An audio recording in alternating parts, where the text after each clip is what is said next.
Samsung have just announced the Galaxy Z Fold Special Edition. Here is every single difference to the Galaxy Z Fold 6. Welcome back to SamMobile TV. It's an exciting day in Samsung world. Samsung have decided to release a special edition of the Galaxy Z Fold series. Now, it's not launching in anywhere at the moment but Korea. Sales starting 25th of October.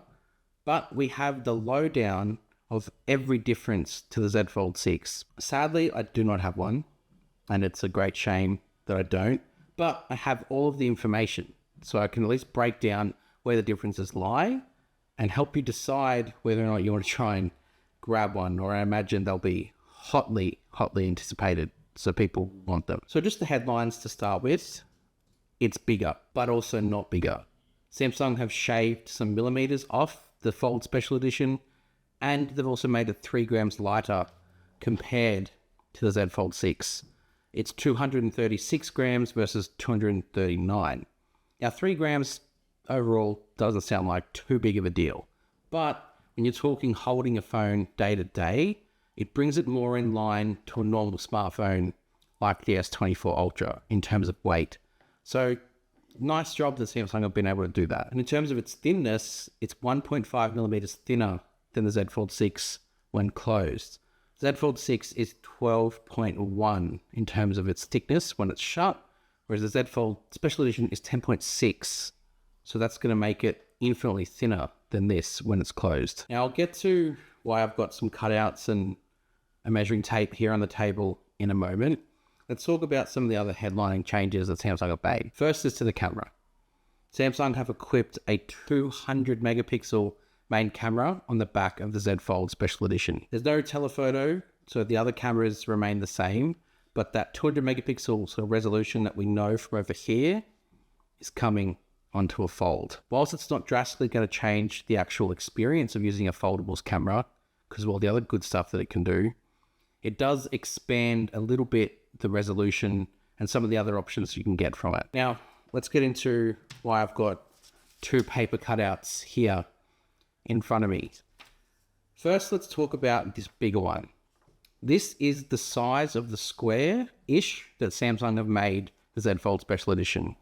So it's a 20:18 aspect ratio, and it's an 8-inch screen diagonally. So when you actually open it up and compare it to the Z Fold 6, it looks very similar on paper. But when you actually hold the Z Fold 6 over the top of it and make it sit completely flush, you will see that extra real estate that you're going to get from the Z Fold Special Edition over the Z Fold 6. So it's definitely a lot wider and just a fraction taller as well. In terms of its capabilities, we'll wait to see what it can do extra with that extra screen real estate, but just knowing that you're going to get that extra room is always nice. Now, a lot of people like to talk about the Fold when it's closed. Me personally, I'm a really big fan of the one-handed operation that this 6.3-inch cover screen gives me. I don't ever have to stress over the feeling that it is in the hand and never having to sort of reach over to the other side. It's really nice in that sense. This is the cutout for the Z Fold Special Edition. So it's a 6.5-inch screen diagonally, and it's definitely a lot wider in the hand compared to the Z Fold 6. When we hold it over the top, you can see that it has that extra bit of width hanging over the side. In fact, let's do it this way so we can see it properly. Has that little bit of extra width there. It's actually more in line with a traditional Samsung smartphone like the S24, probably more so the S24 Plus, and it is also a little bit taller at the top. So that 21:9 aspect ratio that it's got here will mean that it is going to be a little bit more unwieldy in the hand. So this aspect ratio means that you might not be able to reach all the way to the top and the bottom as easily one-handed as what the Z Fold 6 can do. Whether you like that change, I guess it's a direction that Samsung are testing. That's why it's probably not launching everywhere, but this is the combination that you are going to have for the Z Fold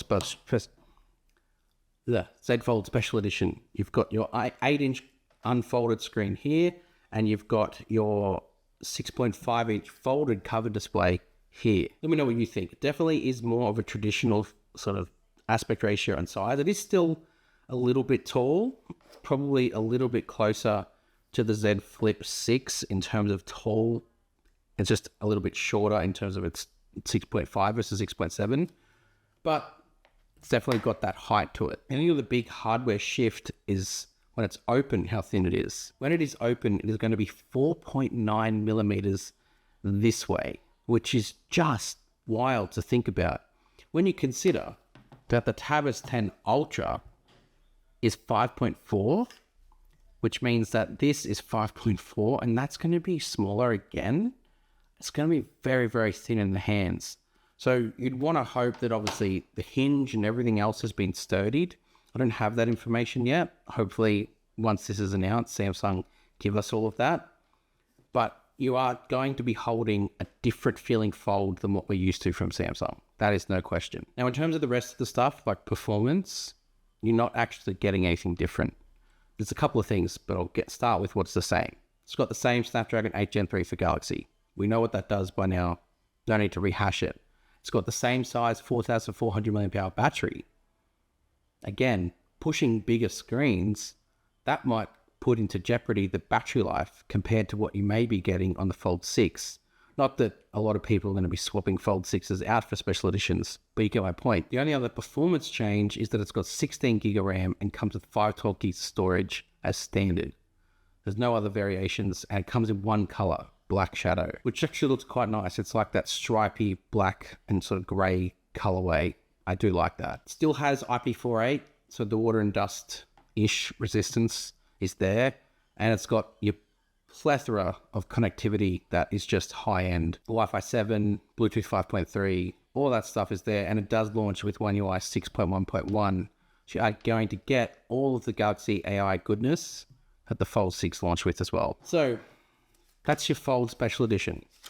I roughly translated the pricing and converted it to Australian dollars. Definitely, it's about almost 3,100 Australian dollars, which is a lot. But when you consider the configuration that it comes in and the updated hardware, makes sense. It's still a lot of money. And I think for me, I don't see all of that change as better than what we've got now. The Fold 6 with its cover display that's so convenient one-handed, and it's already large inner display, I really don't think you need that extra step. It'll be interesting to see if this is a sort of a starting point for Samsung to see where they go next, whether they transition from this style, which is convenient one-handed usage and sort of a pocket sort of portable powerhouse, to trying to make it more something like a bar smartphone when it's closed and then unfolds into like a squarish tablet when it's open. I'll have to wait and see. Hit subscribe to SamMobile TV though to find out this is the place where you want to be. Thanks.